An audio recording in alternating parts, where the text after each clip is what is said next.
So we got an actual response from Jonah Williams today on how the whole situation went down with the whole trade request and the Orlando Brown signing, and it actually really sounds awful. Cincinnati Bengals Talk actually posted a really good video on this today. Make sure you check it out. I have a link down below in the description. And they interview him, and pretty much what he explains is that he was not told in any way about the Orlando Brown signing. Now, in reality, not every player is going to get told about every signing, but when you're going to be asked to move the right tackle, you would expect some type of, hey, listen, we're about to sign this guy, we're thinking about signing this guy, we're going to move you to right tackle. Like some kind of reasoning. But no, he was actually in California rehabbing his knee, and he found out over social media that Orlando Brown was signing with the Bengals and got nothing from it. Didn't get talked to or anything. So he was confused as all heck. So he said he reached out, or his agent reached out to the Cincinnati Bengals, trying to get some clarity, and no one answered their calls. So then the next day, his agent called again, trying to get multiple times to the Cincinnati Bengals, trying to figure out, what's going on? Like, you guys assigned the left tackle. I am your left tackle. What is the deal? And no one responded back to him. And no one really responded until he requested a trade. He actually requested a trade via text.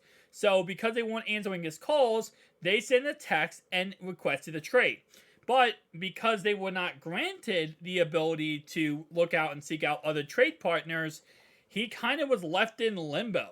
And he says it himself that if Cincinnati would have just simply told him, listen, we're about to sign Orlando Brown, we're going to move you to right tackle, he said it himself, he's going to be, he would be okay with it after a couple of days. And he would just accept it and deal with it. But he was kind of felt slated because no one contacted him. No one talked to him. No one said anything. It was kind of like, oh, all this happened, and he was the guy left in the dark.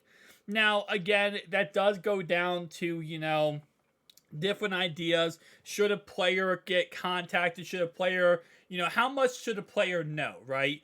Or how much value or input should a player have? Because at the end of the day, they probably didn't want to start anything with Jonah, right? They were going to sign Orlando, but you know how that goes. Sometimes it doesn't work out. Sometimes contracts don't work out. There was ideas, right? And until anything is padded on paper, they don't know. And they were probably excited after they signed Orlando, so the first thing they thought about wasn't probably, let's reach out to Jonah and tell him. It is a tricky situation. Now, he did say in the interview that he is ready to go. Once he is fully rehabbed and good, which I believe right now it is 100%, he is back at mandatory minicamp. He said he's going to compete at right tackle and he's going to give it his all and help his team win a Super Bowl.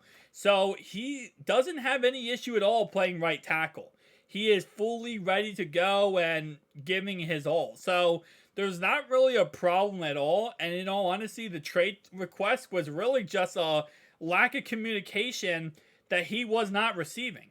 That he wasn't really, kind of looked on his part like they just did not care and just went behind his back. But again, like I said, as a player, you have some input, but not much. And it is what it is at the end of the day. But he is going to be the starting right tackle for this team if Collins is not able to go. And obviously, him and Carmen, one of the two would be the starting right tackle for this team. But nice to get some type of input, I would say, on this, situation. Kind of close the chapter, right?